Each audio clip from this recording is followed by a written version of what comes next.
there, I'm Clifford Bates, and welcome once again to reading Aristotle's Nicomachean Ethics. We are in book 3 today, looking at chapter 5. So let's look at where we continue. We're continuing on the question of virtue and the question of choice and wish.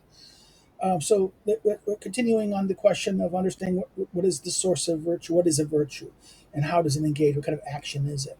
We went and he we know it's a choice, and what therefore what choice is not, right? He did it with passion. You know, he did was it previous understandings, and it was it, and therefore he kind of dealt with the question of wish in the last chapter.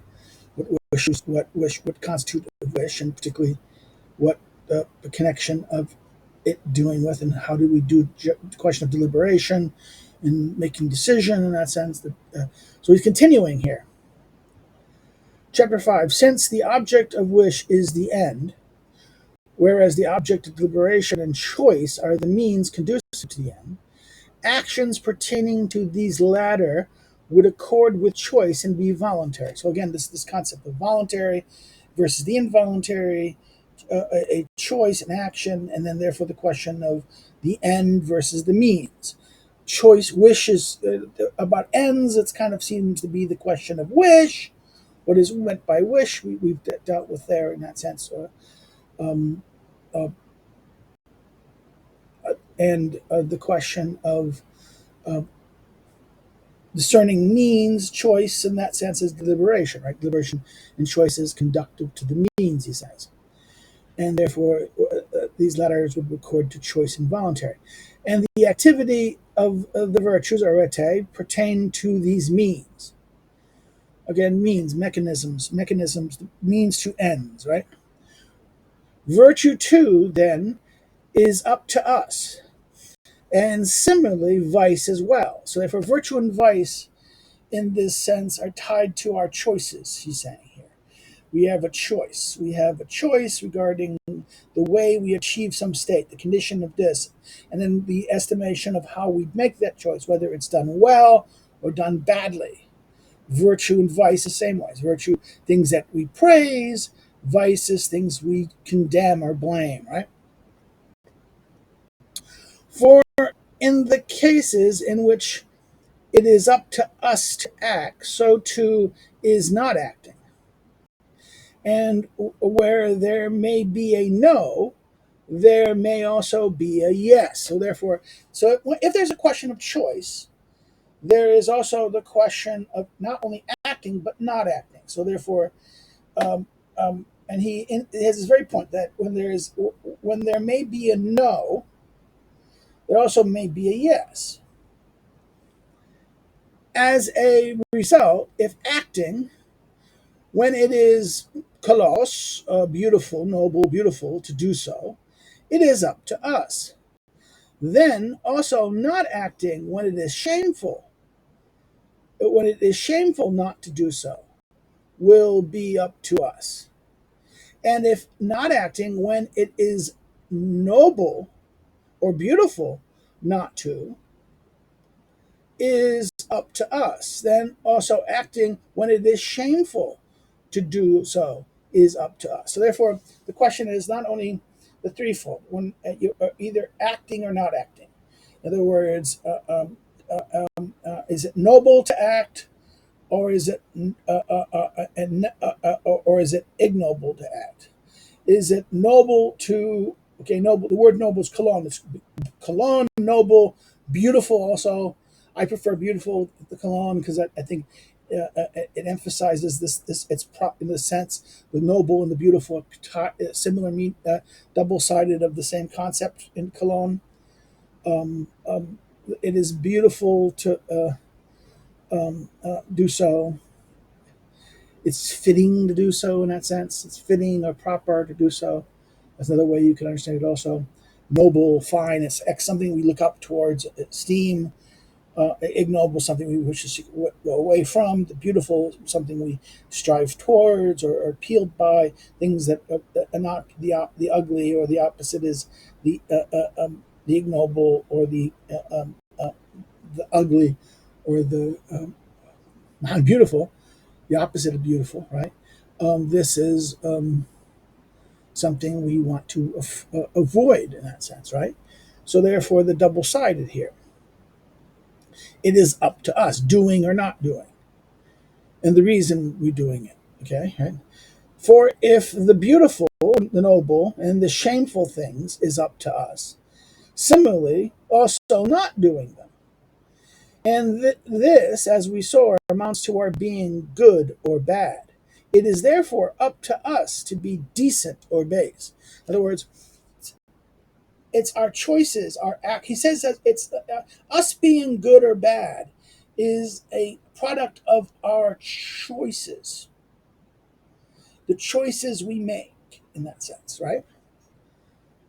But saying that no one is voluntary wicked or involuntary blessed appears to be one respect false and in another respect true. Now, this is the source of the saying is uncertain, although scholastics suggest that it's a fragment or adaptation from the line of the poet of Epicomos, the idea that no one voluntary bad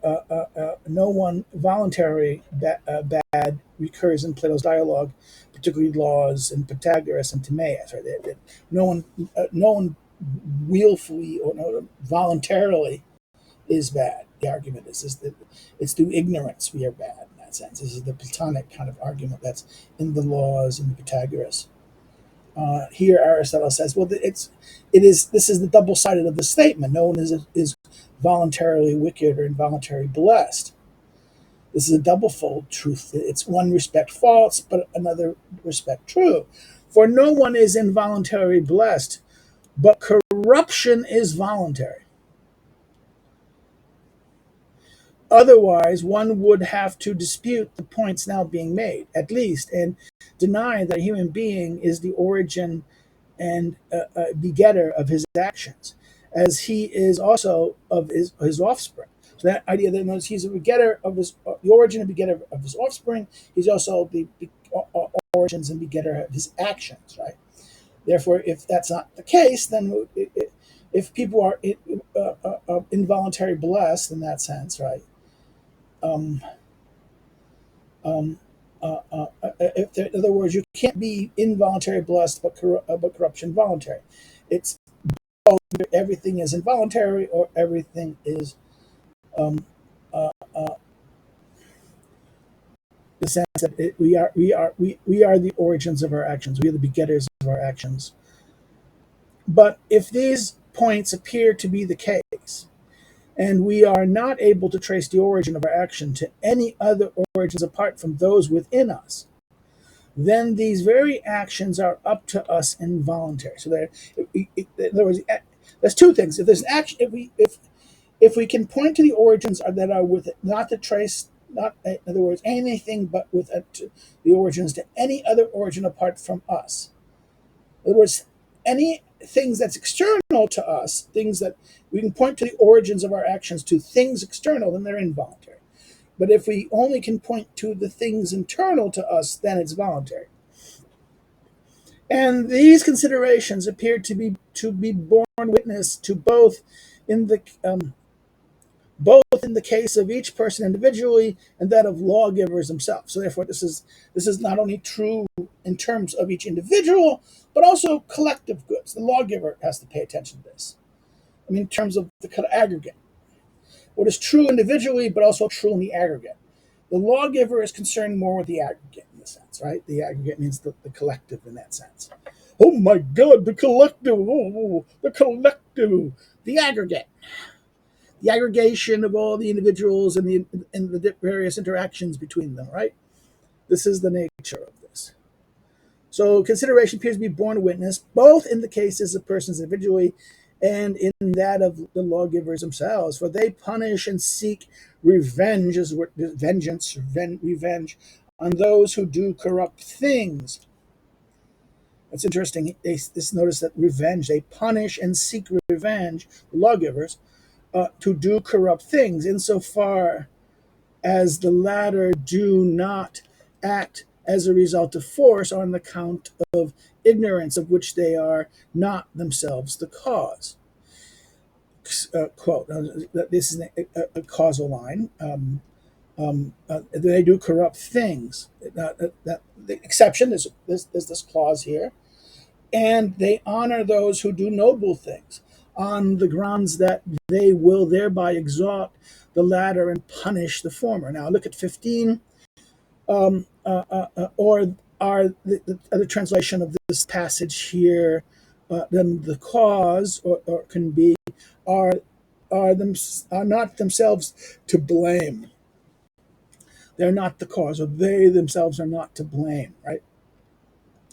This is the idea. The idea is that if we're going to punish and harm and seek vengeance for those who do corrupt things and honor those who do noble things, but punish, we're going to do what? We're going to punish, and only in the so far that they're not what? That they're not acting on a result of force or on account of ignorance, right? Because they're not truly to blame in that situation. So mitigation, here's that mitigating cause for blame, right? That through external force, it's things that are done externally and therefore not voluntarily, or through ignorance. Again, ignorance is kind of non-voluntary aspect.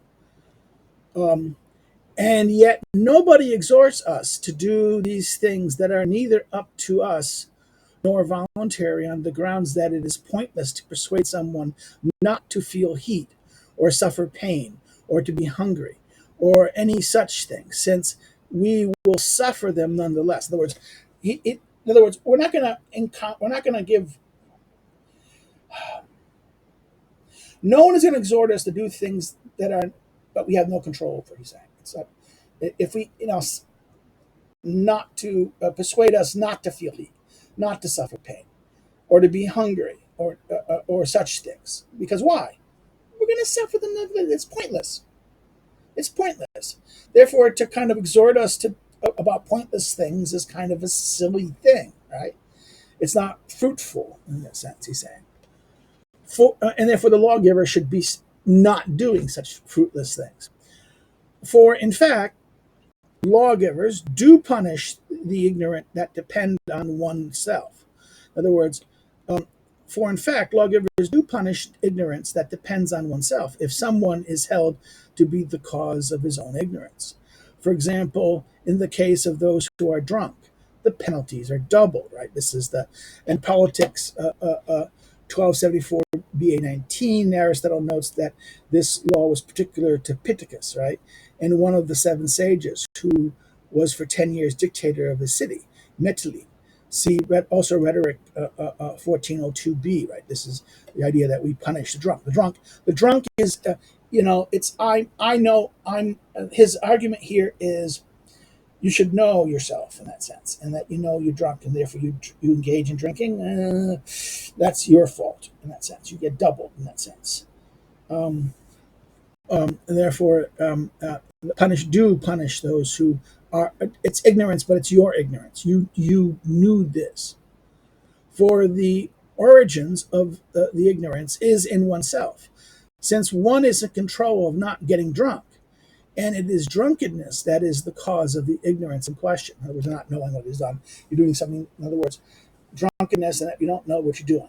Okay, and that if you didn't get drunk, you wouldn't not know what you were not doing. Okay, so we punish that. Also, they punish those who are ignorant of anything in the laws, which people ought to know, and which it is not difficult. So therefore, here's the problem. What happens if the laws become too difficult?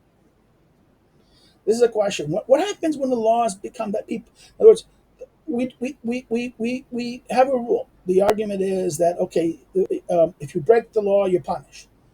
Well, the argument is that everyone should know what the laws are, right? But if you don't, what happens if a system where the laws are so obscure that no one really knows what the laws are, and you might be, in fact, breaking the laws in that sense? Everyone may be breaking the laws, okay? To what degree can you blame someone then if they don't know? Right? In fact, that's one of the criteria in, Thomas Aquinas in his famous treatise on law makes that one of the conditions of a law, a valid law is it must be promulgated, right? A promulgated law. It must be made known. It is knowable. Everyone should be able to know it. And because they know it, violating it is wrong in that sense. The origins of breach is shamefulness is that, right? They, because which people ought to know, and it's not difficult to know. The case is similar in other matters as well. Whenever people seem to be ignorant through carelessness, in other words, ignorance through carelessness, or on the grounds that it was up to them not to be ignorant. So carelessness, or it's in other words, they should have known, or they should have cared not to be ignorant. Carelessness, and it was up to them not, since they are in control of taking the appropriate care. In other words, everyone has to take some kind of appropriate care for themselves. The argument goes that a life that you're living, an adult is to be responsible for his well-being in his life. He is responsible. So therefore, he should take care of making sure that he knows what he must do or should do in this sense, right? But perhaps someone is the sort of person who does not take appropriate care. So what happens to those people who don't take appropriate care, right? Yet by living loosely, people are themselves the causes of them becoming such a sort, and of their being unjust and licentious. The former by doing vicious things, and the latter by passing the time in drinking bouts and the like.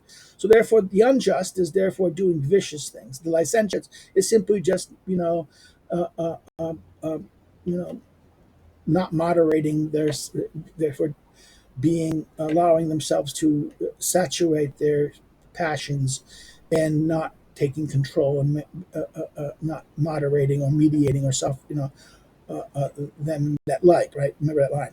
So therefore, in other words, that loosely living is the cause of two sorts of things: the unjust and licentious.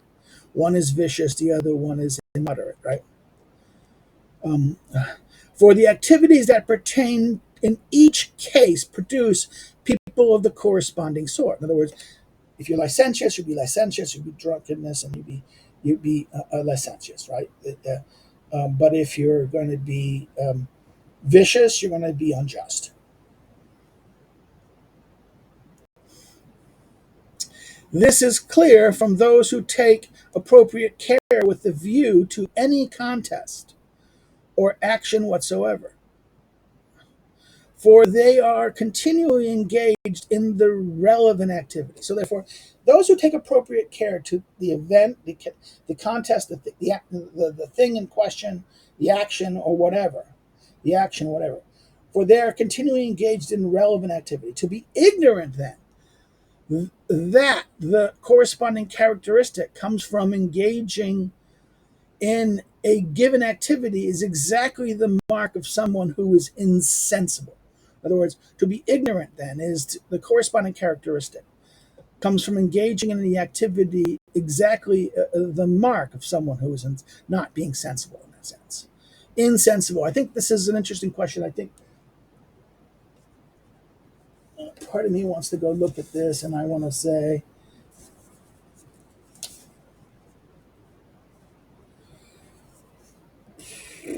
14 for a 14 for a hold on. Is there going to be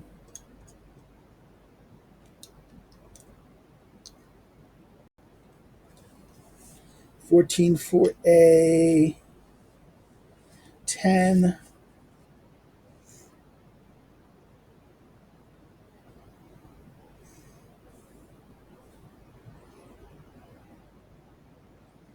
Yeah, I get down on it. Okay. No, it's not nous. It's not the opposite. I have to go check that word. Indene.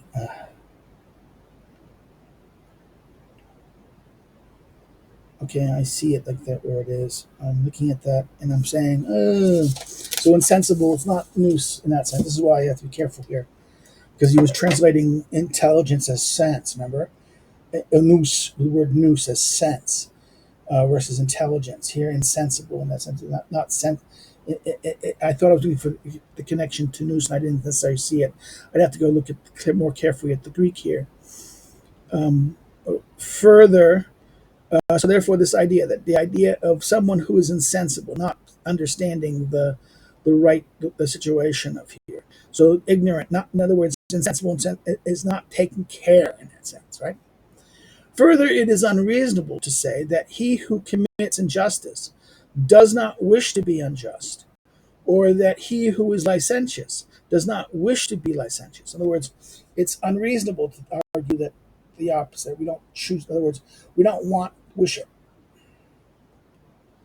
He who commits injustice does not wish to be unjust, or he who is licentious. It is not unreasonable to say that he. Further, it is not. It is unreasonable to say. It is unreasonable to say that he who commits injustice does not wish to be unjust. So therefore, there's an argument. Is what is meant here. The argument is kind of the idea that we need it. If we're not responsible for our choices or our actions, then it's hard to blame, and it's hard to have a mechanism by which we could hold people to praise or blame in this sense, right? So therefore, it's reasonable. It's unreasonable to argue to make a claim that he who commits injustice does not wish to be unjust. The system, the logic or reasoning is that you wish it. If you are it, then you must wish it. You must desire it. If someone who is not acting in ignorance does those things as a result of which he will be unjust, then he would be voluntarily unjust. It is surely not the case that if someone who is unjust merely wishes to cease to be unjust, he will cease being it, in fact, and thus be just. Neither will the sick person in this way become healthy. In other words, if you want to be healthy, you have to try to be healthy. You must choose. You shouldn't just continue being on it. In other words, this is that very interesting case. That, in other words, it, it is not. In other words, he says, not acting. In other words, who is not acting in ignorance does these things as a result, doing unjust things, of which he will be unjust. Then he would be voluntarily unjust. He's doing it, choosing it. It surely is not the case that if someone who is unjust merely wishes to cease to be too unjust. In other words, if he's doing it, he wouldn't really be wishing to not be unjust. Because if he was wishing to be, he would cease being it. In fact, neither will the sick person in the sense that I don't want to be sick anymore. I'm not going to continue to think I shouldn't. Shouldn't continue. If I wish to be healthy, I shouldn't keep on doing the things that make me sick, right? And if it did happen in this way, then the person in question is sick voluntarily as a result of living his life without self-restraint and in disobedience to his doctors, right? Okay, there's a choice. The question is, there is the question of some people make a choice in that sense. Aristotle's saying that doctors tell us to do this, but we don't necessarily think those decisions. We don't necessarily either agree with the doctor that no, that's just true. We maybe know the doctor's right in that sense, but the question of whether we want to live pleasantly, and therefore the question is, would extra life, in a sense of not living pleasantly, be valuable in that sense? That's a question in that. That's a very that is one of the things, right? I think this is a thing that we have to understand but he's right here in that sense. In other words, we're voluntarily not agreeing to be healthy. At one time, then, it was possible for him not to be sick, but in letting himself go, it is no longer possible. Just as it is not possible for someone to toss away a stone and then retrieve it. In other words, once you've done make certain choices, you have certain choices, and it's hard to go back to undo it, right? Nevertheless, the throwing was up to him because the origin of the throwing is in him. In other words, I've made choices. I am not healthy. Okay, I'm not as healthy as I could be, and therefore that choice of my life of not being healthy was a choice. It was up to me. You've chosen that. And this is the thing we have to understand. Every choice has benefits and costs. Let's go away from the Aristotelian text for a second. Let's understand every choice has in your life you choose. You got a benefit, but there's also a cost. Nothing is free in that sense. There's every choice you make, there's a cost and benefit. And the rational person would prefer to have a better benefit than in other words, the positives should outweigh the negatives, right? That's the good. The good life should be aimed at what is positive, not what is negative in that sense. But nevertheless, the tossing was up to him because the origin of the throwing is in him. In this way, too, it is possible at the beginning for both the unjust person and the licentious not to become such as they are.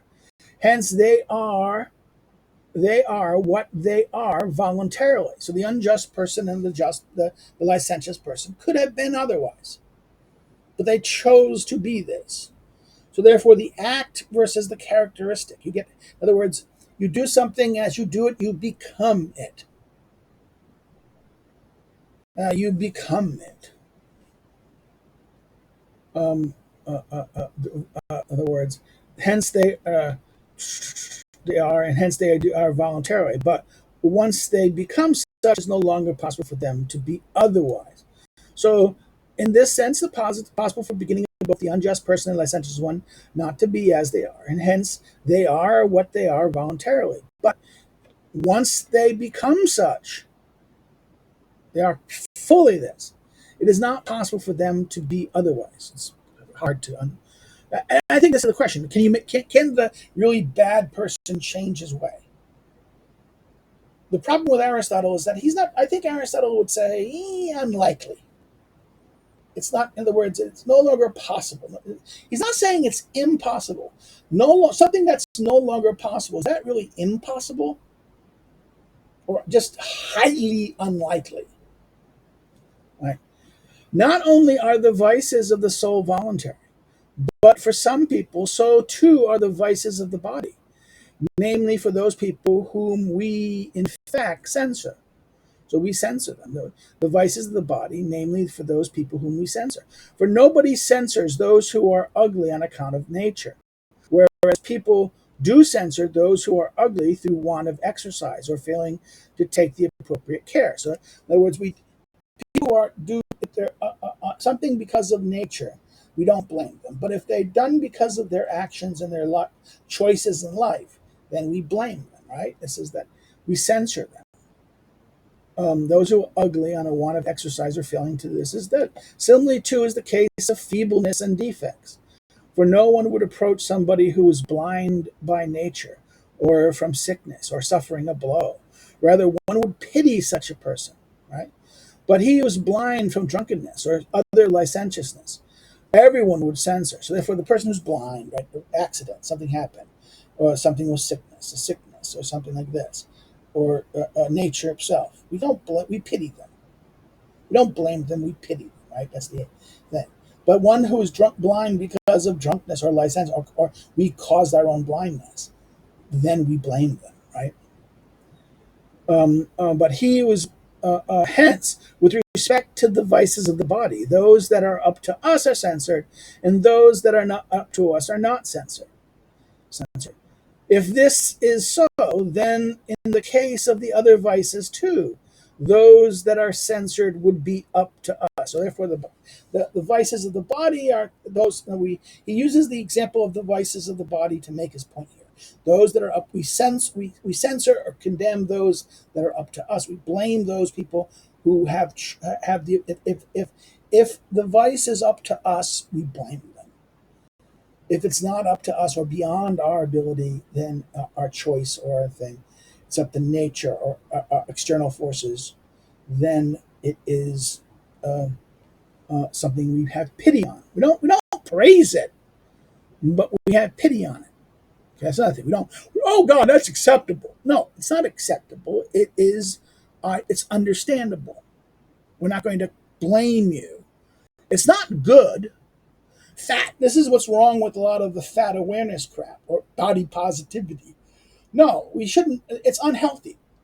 We can understand. We have to choose between those who are knowingly unhealthy or in this condition, right, versus those who are either unwillingly, unknowingly, that is beyond their ability, and those who have chosen this, right? We have to decide between these two things. One is pitiable, but the other one is blameworthy. Because the one is therefore this would be the case where the other vices too, and those are censored, would also be up to us, right? But someone might say that while all people aim at what appears good to them, someone might say, this is the objection. Now, he comes here now, discussion here. In other words, we praise what we. The question is, we praise those people who choose the good. We blame those people who knowingly choose the bad, right? Those who voluntarily, if we're controlling it and we choose it, we do it, then that's blame. When they can't control it or they don't have, it is beyond their ability of choice. It's beyond them, outside of them. Then we don't praise them. We pity them in that sense. Now he says, but someone might say that while all people aim at what appears good to them, they do not have control over that very appearance.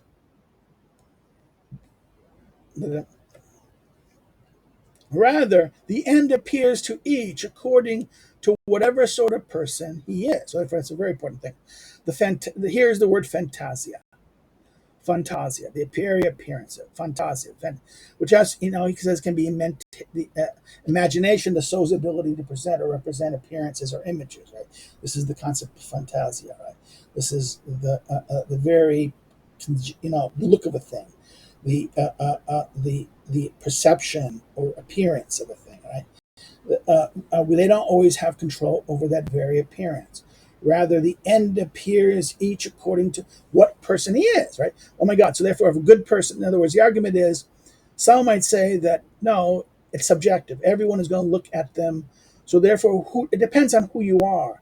And therefore, you will, and the end, rather, the end appears to each according to what sort of person. So if he's a good person or, licentious person, or has these characteristics, then he will see the end, the good as what appears, the thing that is that they are appears to be good for them, right? This is that aspect. If so, therefore, some might say this. He says, if then each person is somehow a cause of his own characteristic, he himself will somehow be the cause of the appearance of the good. So even the appearance of the good, right? So therefore, then if each person is somehow the cause of his own characteristic. So in other words, the characteristic you are is a product of your cause. And that once you are the certain thing you are, you will then perceive that as good. Right? Seems to be the logic of what he's saying here. In other words, he himself will somehow be the cause of the appearance of the good in that sense. Otherwise, if he is not such a cause, then no one is the cause of his own bad actions. In other words, this is the problem. You are the cause of your own bad action. If that's not the case, the logic, then no one is the cause of their bad actions. if he's not the cause of his own actions. Rather, it is on account of a person's ignorance of the end that he performs these bad actions, because he supposes that through them what is best will be his. And in this case, his aiming at the end is not self-chosen. So here's the alternative understanding. It says that, okay, all action is this. But what happens if what? On account of his ignorance of what the proper end is, what the end is. Ignorance of the end that he performs. In other words, he doesn't, he his ignorance of what is healthy or what is good or what is best, the end. Then it's through his ignorance of that, right? He says that he supposes that through doing these things he gets that. In other words, he's erroneous. His judgment, his knowledge is erroneous. His ignorance leads him to believe by doing this an untrue thing. Doing this will get that.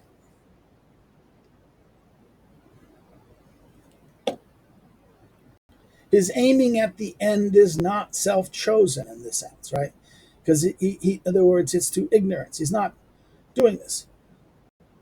Instead, one must simply be born as someone who has, as it were, vision by which he will judge beautifully and take hold of the true good. And he is of a good nature to whom this beautiful, noble capacity belongs by nature. So this is that very line. This is a weird line because he says, instead, one must simply be born as someone. This would argue that it is not your choices, but rather you're born. The example here now is that one must be born as someone who has, as it were, vision. He has a vision by which he will be judged beautifully and take hold of what is truly good. And he is of a good nature, and of whom this capacity belongs by nature, the naturally just, right? For when it comes to the greatest and most beautiful things, which it is not possible either to get or to learn from another, but rather one is simply such by birth as to have this, to have been born so well and so beautifully in this respect, nobly in this respect, in this respect, would constitute natural goodness in the complete and true sense. So therefore, wait a minute. He ends this paragraph here as a very odd thing. Now he's going to argue between those, somebody who is simply born with these conditions. You're born with good judgment, you are born with the ability to perceive what is good and just. In other words, you are simply born. You are born to discern. In other words, is born as someone as he is, in that sense, he has vision by which he has a vision which you will see the truly good, and is of such a nature that he desires these things.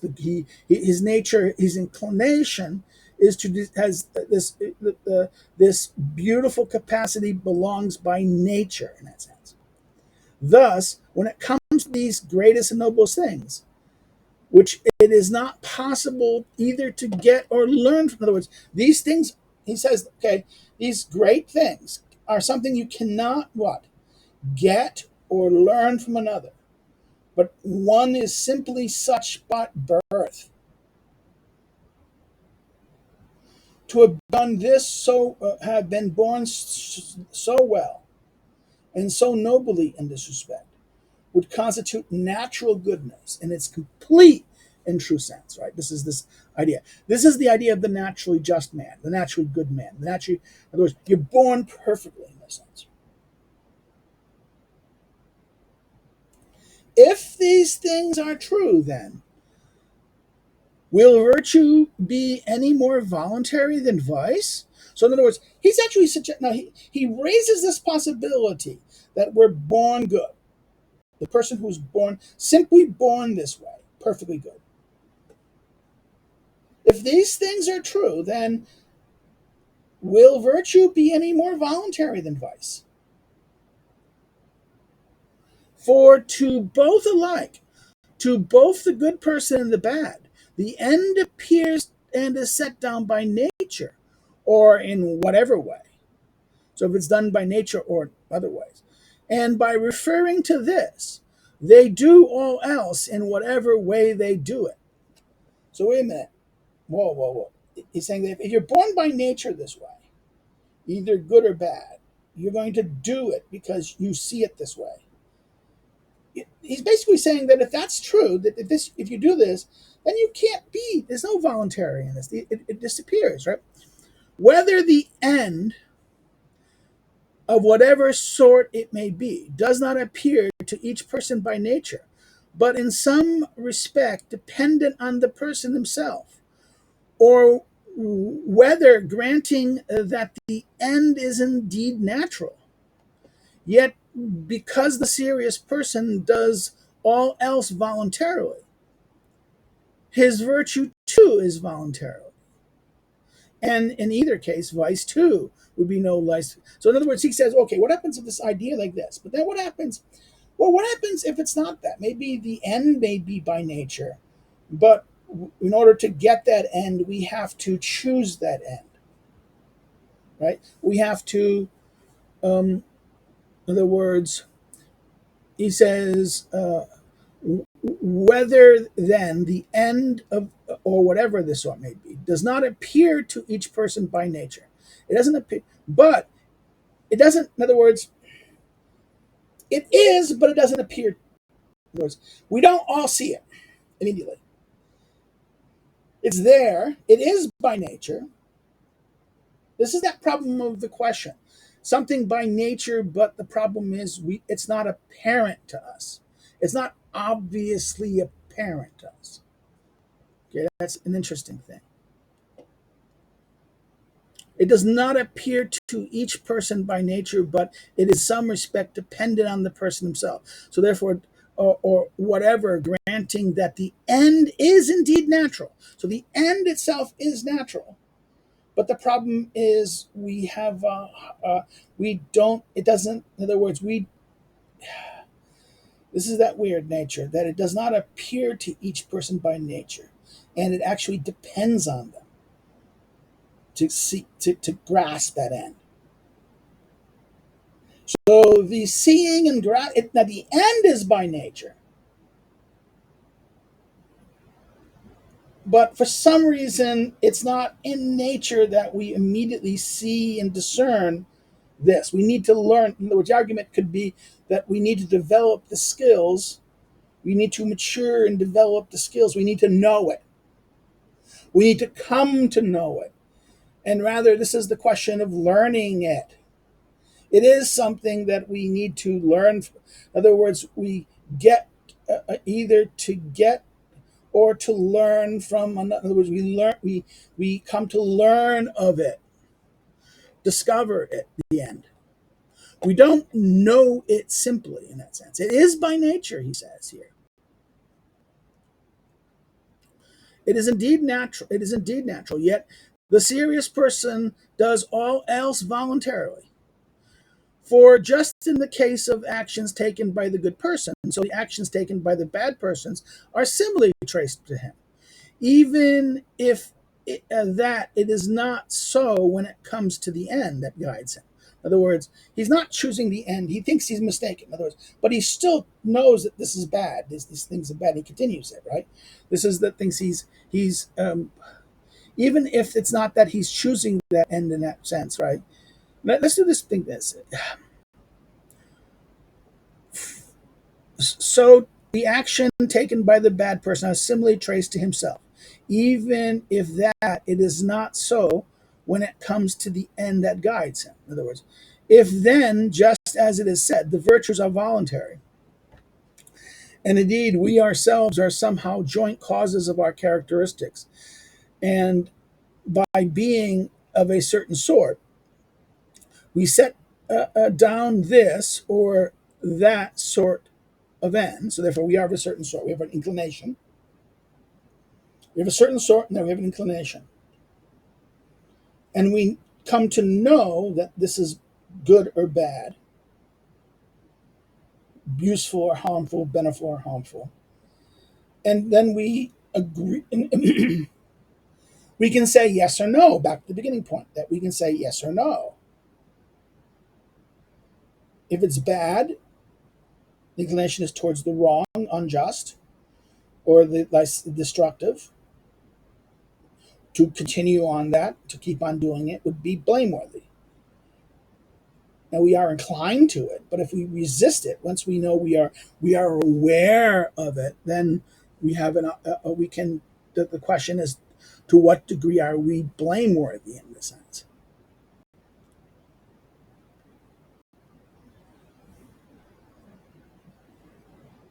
If then, just as is said, the virtues are voluntary, and indeed we ourselves somehow joint cause of our actions, and by being of a certain sort, we set down or this or that sort of end. The vices too would be voluntary, and for their causes similar to that of the virtues, in a sense. As for what concerns the virtues taken together, so what is concerned the virtues taken together?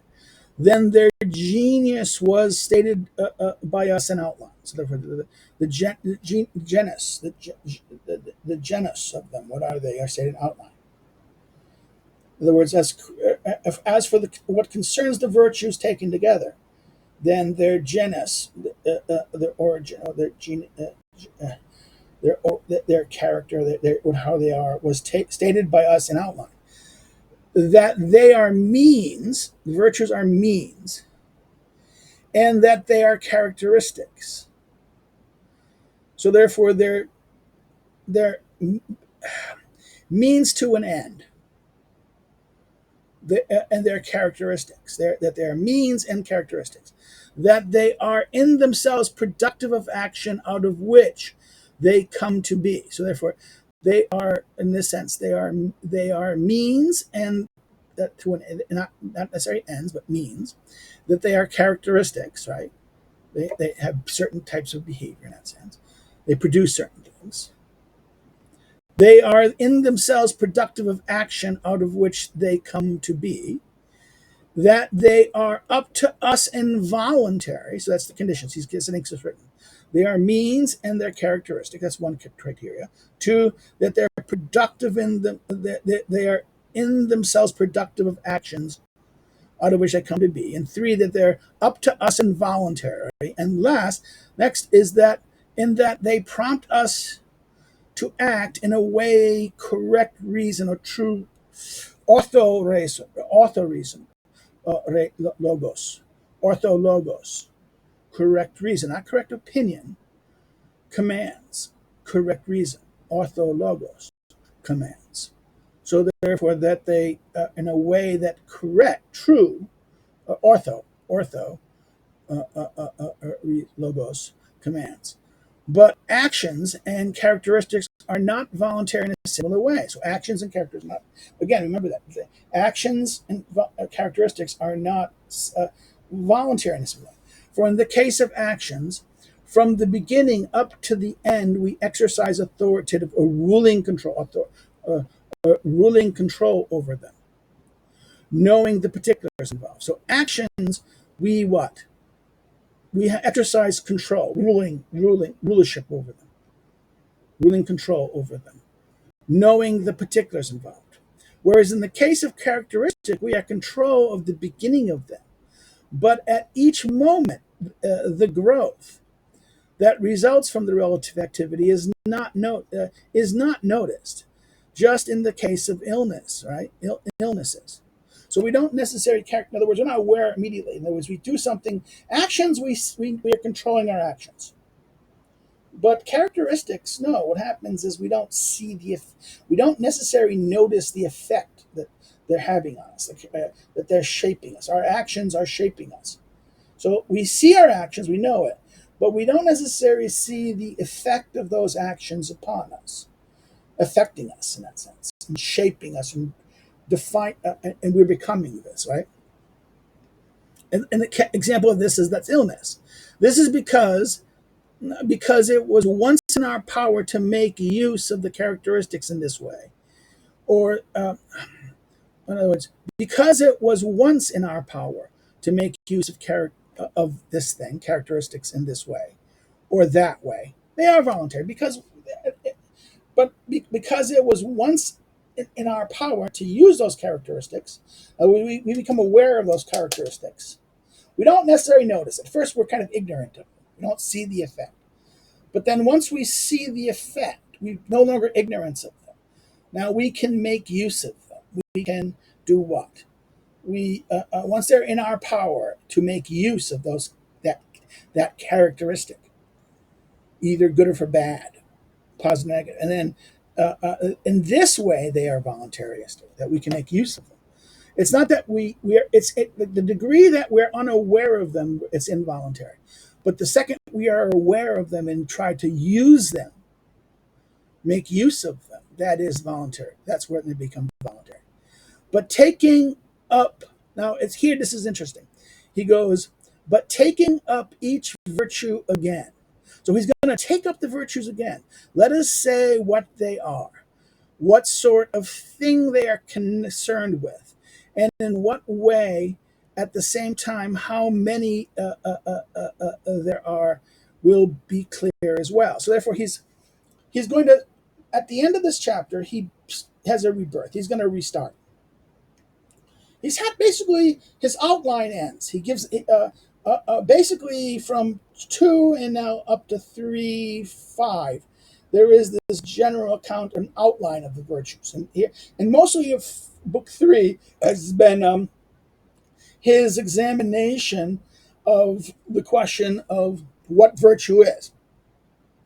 Not his short outline earlier in 2, what 2 was, basically general outline of all the virtues and the virtues and vices, virtues and means between excess and defect, and the vices are therefore excess and defect. And now he's now at this stage he's going to take up each virtue again. So, and as we'll see next chapter, he'll start with courage. So let's stop here. It's been a long one. I admit this is long. It's a long recording. If you have any comments or questions, please put them in the box below, and I will respond to them, and we can take it on account of this. It's been a very difficult. Honestly, I admit that this is a very difficult what he's done here, and how he's done it. He's addressed certain conceptions of. He's kind of questioned. He raises the question of how much control we have over these things, both our actions and our characteristics, right? The degree, therefore, the question, to the degree they are blameworthy and chooseworthy, to what degree they are voluntary, and to what degree that we know them in that sense, right? This account. This is very been this. In fact, some places he even raises, and he does something. He wants us to think these things through. So therefore, he raises certain questions and certain objections, and then he kind of gives a general argument that which he then either goes that we either choose or have to decide, and he gives kind of a solution that is kind of a bit mixture. He ends it with a kind of mixture that it is by nature. At one level, the argument would be that it was simply by nature, but then it would be not choice. If it was simply things that were given by nature and we had no choice over them, then virtues and vices would be meaningless. But he does not want to say this. He wants to still assert that there are things by nature. But the problem is that we don't necessarily, every individual doesn't necessarily immediately know that. And that also we have people who have inclinations. We have inclinations. We're born with certain inclinations. That sometimes their inclinations are positive and sometimes they're negative. But then the question is, do we become aware of them, that they're negative and positive? And then to what degree do we know what the end is, the correct end is? And that we should, then choose the better, and to choose to avoid. Now, again, it's the question of saying yes and no. He says that, in other words, we have the right to say no, and saying things that we should say no to, but doing them anyways. That's blameworthy. Things that we should say no to, that we know is bad, and say no to them. That's praiseworthy.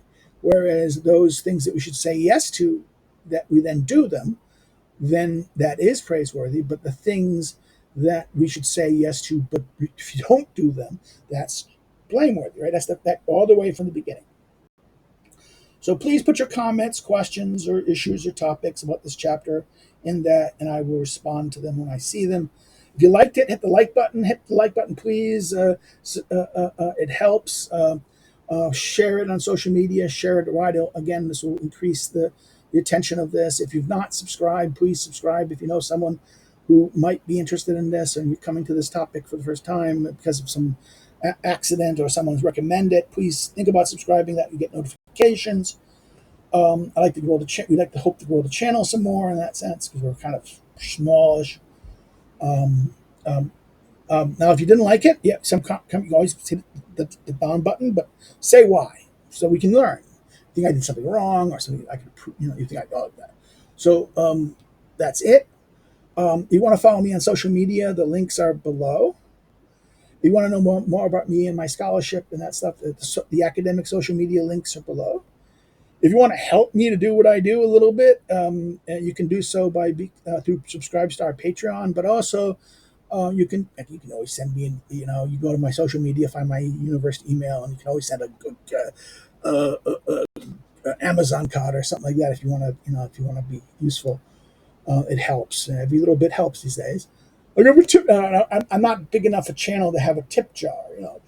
Tip jar, yeah, please. Throw us coins. We'll work. I feel like I joke. I'm on the street corner with the vendor with the hat teaching philosophy. This is what I'm doing. Teaching political philosophy, teaching these texts.